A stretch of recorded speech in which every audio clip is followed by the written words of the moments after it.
우리 하나님 말씀 함께 보겠습니다. 오늘 우리에게 주신 하나님의 말씀은 신약성경 누가복음 1장 26절에서 38절 말씀입니다.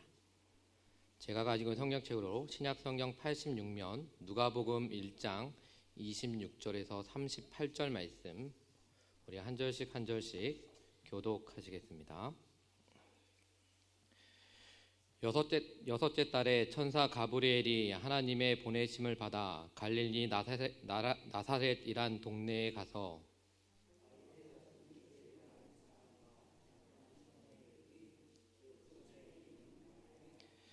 그에게 들어가 이르되 은혜를 받은 자여 평안할지어다 주께서 너와 함께 하시도다 하니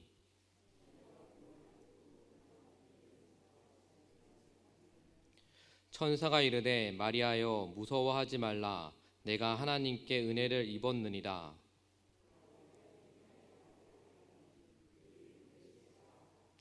그가 큰 자가 되고 지극히 높으신 이의 아들이라 일컬어질 것이요 주 하나님께서 그 조상 다윗의 왕위를 그에게 주시리니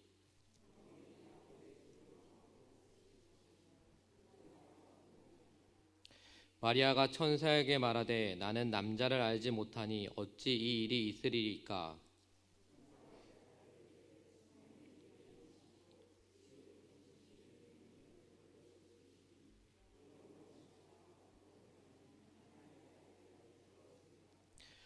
보라 내 친족 엘리사벳도 늙어서 아들을 배었느니라.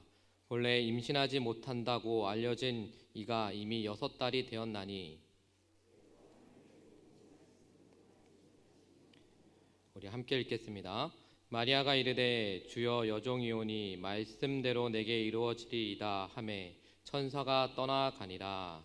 아멘. 할렐루야. 유대 문화에서 이 결혼은 매우 드라마틱하게 진행이 됩니다. 결혼을 앞둔 남녀는 먼저 약혼을 하게 됩니다. 그리고 신랑이 신부의 아버지에게 돈을 지불하고 신부의 부모가 돈을 받으면 신랑은 신부에게 포도주 한 잔을 따라줍니다. 이 포도주는 당신을 위해 생명을 바칠 것을 다짐합니다 라는 의미가 담겨 있다고 합니다. 또한 신부가 포도주를 마시면 결혼을 승낙하는 것입니다. 이제 신랑은 신부를 데리러 오겠다라고 약속한 뒤 선물을 또한 줍니다. 이 선물은 청혼 승낙에 대한 감사이며 또 떨어져 있는 1, 2년의 약혼 기간에 자신을 기억하라라는 의미로 주는 증표라고 합니다. 이렇게 약혼을 한 후에 신랑과 신부는 각자의 집에서 새로운 가정을 이룰 준비를 합니다. 또한 약혼은 아직 완성되지 않는 결혼이지만 결혼과 같은 효력이 있으며 또 몸을 따로 살아도 마음은 하나가 된 것이다는 다름없다라는 것이었습니다. 하나님은 하나님과 우리의 관계를 이런 신랑과 신부의 관계로 표현을 합니다. 다른 신을 섬기지 말라는 것도 하나님과 우리의 관계가 결혼 관계이기 때문이고 무엇보다 사랑하기 때문이었습니다. 우리가 알다시피 하나님의 구원 약속은 마리아를 통해 예수님을 보내신 것으로 100% 성취되었습니다. 또한 하나님의 약속은 언제나 100% 이루어진다라는 것을 우리는 기억을 해야 합니다. 약속대로 예수님을 보내주셨고 또 예수님이 오셔서 우리를 위해 죽으시고 또한 부활 승천하신 예수님이 약속대로 다시 오실 것이었습니다. 그렇다면 여러분들은 다시 오실 예수님을 어떻게 기다리고 있습니까? 또한 여러분들이 다시 오실 예수님을 위해서 어떤 모습으로 어떤 신앙생활을 지금 해 나아가고 있습니까? 오늘 본문 말씀인 누가복음을 집필 당시 정치 또 군사적으로 로마의 영향을 받고 또한 문화적으로는 헬레니즘 영향을 강하게 받던 시기였습니다. 로마 제국 안에 살면서 신앙을 지키는 이방인 즉 그리스도인들을 대상으로 쓴 이 누가복음은 바로 예수님이 완전한 인자가 되시고 또 인류를 구원하실 구세주가 되신다는 것을 설명하고 있습니다. 또한 여성, 또 어린아이, 가난한 자, 세리와 죄인 등 소외된 자들에게 다가가시는 예수님에 대해 또한 기록을 하고 있습니다. 즉 지극히 높으신 하나님의 아들이라 불리고 또 다윗의 왕위를 가질 것이라는 말씀은 예수님이 모든 신분과 계층과 혈통까지도 초월해 모든 인류의 진정한 왕이 되실 것을 보여주고 있는 것입니다. 갈릴리 한 작은 마을 나사렛은 팔레스타인 밖에 거주한 사람들에게는 아주 생소한 곳이며 또한 지리적으로는 산으로 둘러싸여 잘 보이지 않는 즉 외진 곳입니다. 이러한 곳에서 예수님이 나실 것이라는 그 누구도 예상하기 힘든 일이었습니다. 하지만 예수님은 이사야서 53장 4절과 6절 말씀을 인용해 맹인이 보며 못 걷는 사람이 걸으며 나병 환자가 깨끗함을 받으며 기먹은 사람이 들으며 죽은 자가 살아나며 가난한 자에게 복음이 전파되라 하라며 자신이 바로 메시아라는 사실을 세례 요한에게 분명하게 말씀하고 있습니다. 예수님이 구약에 예언된 메시아이며 또 모든 인류의 구원자이심을 다시 한번 우리는 기억해야 한다는 것을 잊지 마시기를 바랍니다. 그렇다면 천사 가브리엘이 갈릴리 나사렛에 사는 마리아에게 찾아와 전한 소식이 무엇입니까? 천사 가브리엘은 마리아가 잉태해 아들을 낳을 것이며 그 이름을 예수라라고 전했습니다. 또한 그는 큰 자가 되고 또한 지극히 높으신 이의 아들이라 불릴 것이라고 했습니다. 우리는 하나님을 어떤 분으로 알고 있습니까? 여러분에게 하나님은 어떤 분이십니까? 하나님은 신실하신 분이라는 것입니다. 그리고 하나님의 계획에는 실수가 없다라는 것을 우리는 알고 있습니다. 하나님의 구원의 계획은 바로 갈릴리 나사렛이라는 작은 동네에 사는 이 마리아라는 여인을 통해 이루어집니다. 마리아는 우리가 알고 있는 것처럼 요셉과 약혼한 사이지만 성령을 통해 바로 예수님을 잉태를 합니다. 하나님이 행하시는 일에는 능치 못함이 없는 것입니다. 오늘 말씀 31절 말씀을 보면 천사 가브리엘은 마리아를 찾아 내가 잉태하여 아들을 낳으리니 그 이름을 예수라라고 전했습니다. 이 예수란 이름은 히브리어로 여호와와 같은 이름으로 여호와는 구원이시라라는 뜻을 의미를 합니다. 하나님이 세상을 구원하실 계획을 그 이름에 나타낸 것이었습니다. 성령으로 잉태된 그분은 지극히 높으신 이의 아들, 곧 하나님의 아들로 하나님의 모든 능력과 권세를 소유하신 분이었습니다. 유대인들이 메시아가 다윗의 혈통에서 났다라고 또한 믿었습니다. 이는 다윗의 자손으로 태어날 아기가 메시아이며 구원자임을 나타내는 것이었습니다. 그는 다스릴 야곱의 집은 바로 이스라엘 민족을 말하지만 넓은 의미로는 바로 예수 그리스도를 믿는 모든 성도들을 의미를 하는 것이었습니다. 예수 그리스도는 이스라엘만의 왕이 아니라 바로 만왕의 왕이 되신다는 것을 우리는 잊지 말아야 합니다. 그렇다면 하나님의 인류를 구원 계획은 어떻게 실현되었습니까? 또 하나님의 아들이 이 땅에 오심으로 저와 여러분들이 누리게 된 은혜는 무엇입니까? 예수님이 이 땅 가운데 오셔서 우리가 누리는 은혜는 무엇입니까? 한번 생각해 보신 적이 있습니까? 하나님이 분명히 이 땅을 구원해 주시기 위해서 예수님을 보내주셨습니다. 그런 그 예수님을 통해서 우리는 어떤 은혜를 지금 누리고 있습니까? 또한 그 은혜 가운데 우리의 신앙은 지금 어떻습니까? 예수님의 탄생은 우리가 알다시피 하나님의 구원의 완성이며 우리에게 부어주신 바로 은혜이다라는 것입니다. 은혜는 무엇입니까? 공로 없는 사람을 위한 하나님의 자유로운 행위인 것입니다. 즉 예수님이 이 땅에 태어나시고 또 십자가에 죽으신 것은 아무런 자격 없는 우리에게 주신 최고의 바로 은혜라는 것을 우리는 기억해야 합니다. 그렇다면 그 은혜를 누리며 살고 있는 저와 여러분들은 그러면 하나님이 보시기 어떤 믿음을 가지고 어떤 신앙생활을 해 나아가야 할까요? 사람은 은혜를 알면 반드시 반응하게 되어 있습니다. 은혜를 알지 못하면 하나님의 부르심도 잊어버리고 또한 그 부르심이 없으면 비전도 사라지게 되는 것입니다. 하나님은 모든 사람이 다 회개에 이르기를 원하고 있습니다.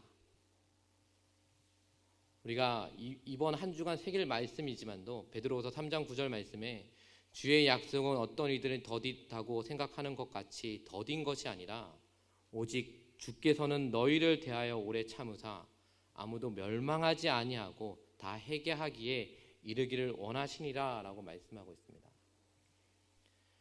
하나님은 바로 400년 동안 침묵하신 것이 아니라 구원의 계획을 하나님의 시간에 따라 준비하셨고 드디어 때가 이르자 그 계획을 이루셨습니다. 하나님은 우리를 향한 놀라운 바로 계획을 가지고 계실 뿐만 아니라 그 일을 신실하게 이루셨다라는 것입니다. 당장 눈앞에 펼쳐진 사건만 보면 안 보이지만 멀리서 보면 모든 것이 바로 하나님의 구원의 계획 안에 있음을 우리는 알 수가 있습니다. 그 구원의 계획대로 우리는 다시 한번 하나님의 은혜를 누리며 나아가고 있습니다.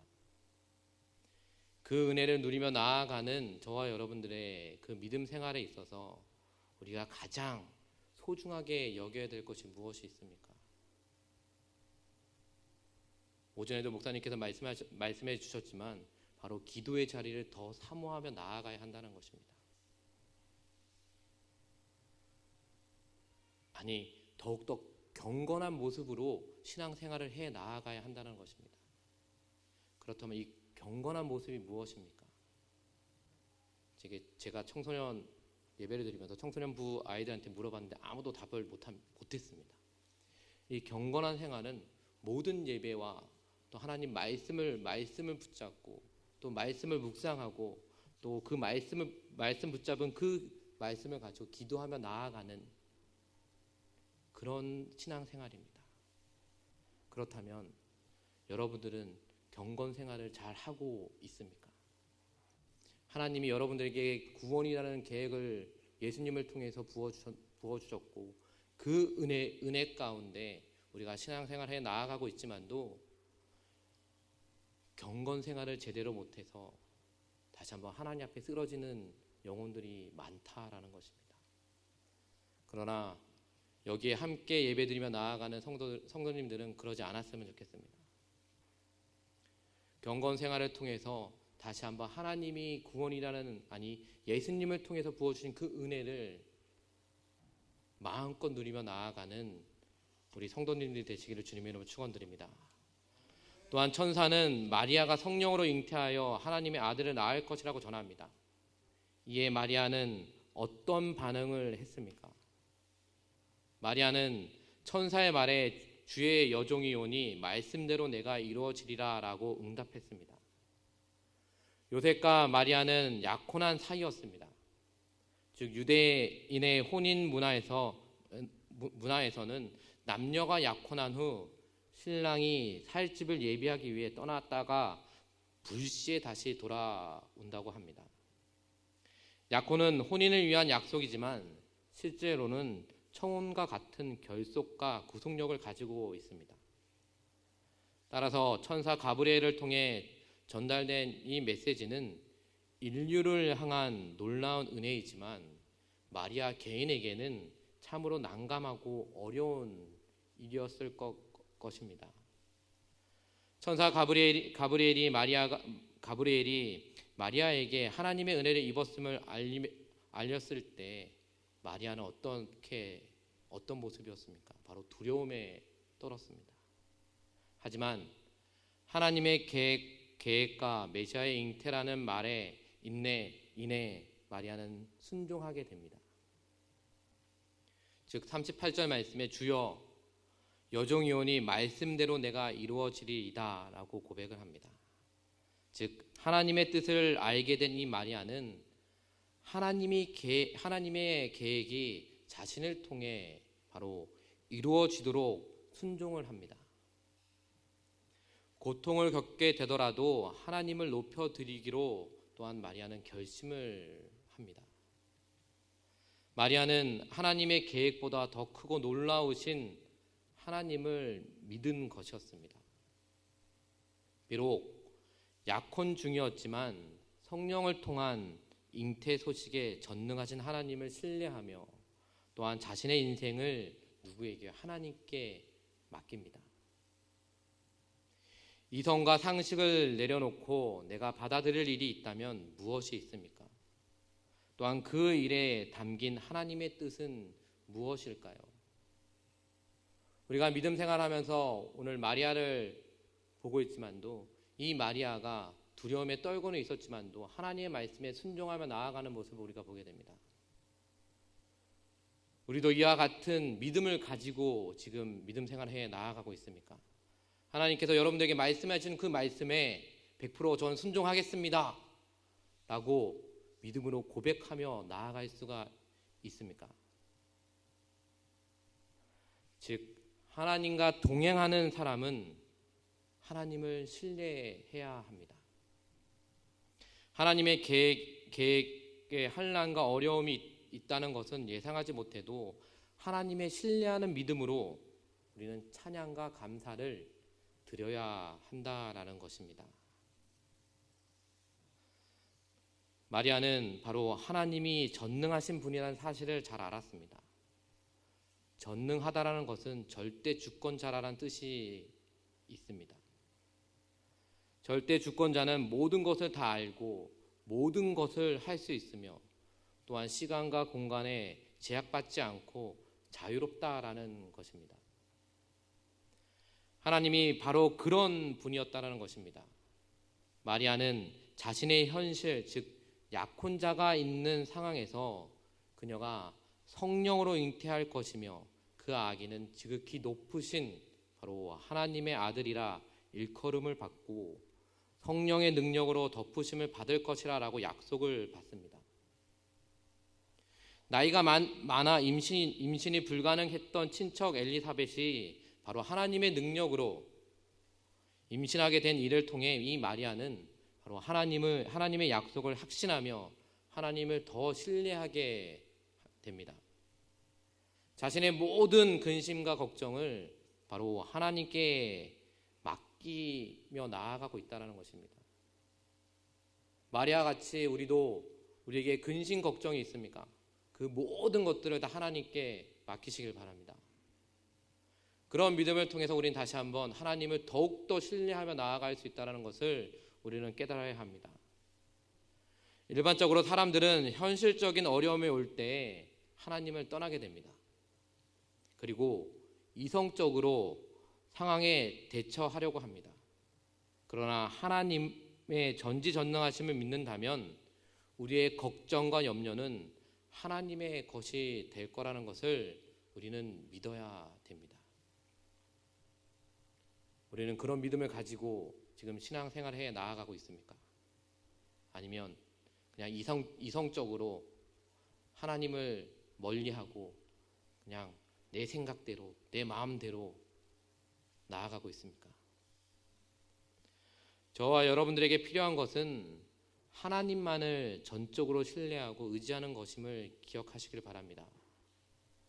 천사 가브리엘로부터 수태고지를 받은 마리아는 자신의 삶에 일어나는 일을 상식적으로 이해할 수는 없었습니다. 하지만 하나님의 말씀을 이루지 못하실 것이 없음을 믿으며 하나님께 모든 삶을 마리아는 맡겼습니다. 믿음은 바로 환경을 보는 것이 아니라 하나님을 바라보는 것입니다. 이해돼서 믿는 것이 아니라 바로 하나님의 신실하심에 소망을 두고 인내하는 것입니다. 마리아가 하나님께 삶을 맡기자 그의 근심과 걱정은 찬양으로 변화되었습니다. 믿음으로 반응하지 않으면 아무 일도 일어나지 않습니다. 그러나 믿음으로 응답하면 전능하신 하나님이 저와 여러분들의 삶을 인도해 주신다는 것을 잊지 마시기를 바랍니다. 그 믿음 가운데 우리는 하나님을 더 신뢰하며 나아갈 수 있다는 것입니다. 또한 그 믿음 가운데 우리가 신앙생활하며 나아갈 때 우리는 하나님의 더 큰 놀라운 은혜를 우리가 누리며 나아갈 수 있다는 것입니다. 우리가 지금까지 10년, 20년 더 많은 성도님들 40년의 믿음 생활을 해 나아가고 있습니다. 그 믿음 생활을 해 나아갈 때마다 우리는 더욱더 하나님을 신뢰하며 하나님이 주신 말씀을 붙잡고 나아가야 됩니다. 그런데 신앙의 연수가 더 높아질수록, 더 많아질수록 내 자신을 너무 의지하며 나아갑니다. 우리는 그런 성도님들이 되지 않았으면 좋겠습니다. 신앙의 연수가 점점점 더 높아갈수록 하나님을 더 신뢰하며 또 우리의 믿음이 더 지금보다 더 성장해 나아가는 그런 믿음의 생활을 해 나아가시길 바랍니다. 우리 마리아를 통해서 마리아가 하나님의 말씀에 두려움에 떨렸지만도 그러나 그 하나님의 말씀에 100% 순종하며 나아가는 모습을 보았습니다. 그 100% 순종함을 통해서 하나님의 은혜를 또한 누리며 나아가는 것을 또 우리가 보게 되었고 또 만왕의 왕이신 그 예수님을 잉태하여 우리에게 더욱더 은혜를 부어주시는 그런 모습을 보게 되었습니다. 우리가 예수님을 통해서 은혜를 받은 저와 여러분들은 마리아처럼 더욱더 하나님 말씀에 100% 순종하며 하나님이 주신 말씀에 다른 것을 생각하지 않고 하나님, 저도 그 말씀에 100% 순종하며 나아가겠습니다. 이 마리아의 고백처럼 그 믿음의 고백이 바로 우리의 입술 가운데 우리의 입술에서 나와야 한다는 것입니다. 그런 믿음을 통해서 다시 한번 우리가 하나님이 주시는 그 은혜를 누리며 나아가며 그 은혜를 통해 다시 한번 하나님의 참된 백성으로 신앙생활에 나아가는 저와 여러분들이 되시기를 주님의 이름으로 축원드립니다. 우리 말씀을 기억하시면서 우리 찬양하고 또 기도하시겠습니다. 우리 박수 치면서 함께 찬양하겠습니다. 주의 음성을 내가 들으니 주의 음성을 내가 들으니 사랑한단 말일세 믿는 마음으로 주께 가오니 나를 영접하소서 내가 매일 십자가 앞에 더 가까이 가오니 그새 주의 흘린 보배 피로써 나를 정케 우리 4절입니다. 우리 구주의 넓은 사랑은 증량할 자 없으며 주가 주시는 참된 기쁨도 헤아릴 수 없도다. 내가 매일 십자가 앞에 더 가까이 가오니 그새 주의 흘린 보배 피로써 나를 정케 내가 매일 십자가 앞에 십자가 앞에 더 가까이 가오니 그새 주의 흘린 보배 피로써 나를 정케 하소서. 우리가 이 시간 믿음으로 고백하며 나아갔으면 좋겠습니다. 우리가 주님의 뜻을 순전한 믿음으로 받아들이게 하옵소서. 또한 성령의 능력으로 저를 덮어주시고 또 사랑으로 나를 이끌어 주시옵소서. 또한 말씀대로 이루어지기를 간구하며 순종의 걸음을 내가 걸어갈 수 있도록 이끌어 주시고, 또 하나님 그 순종하는 그 믿음을 통해서 우리가 다시 한번 하나님이 뜻하시는 그 하나님의 놀라운 은혜를 우리가 누리며 나아가게 해달라고 우리 주여 한번 우리 함께 기도하겠습니다. 주님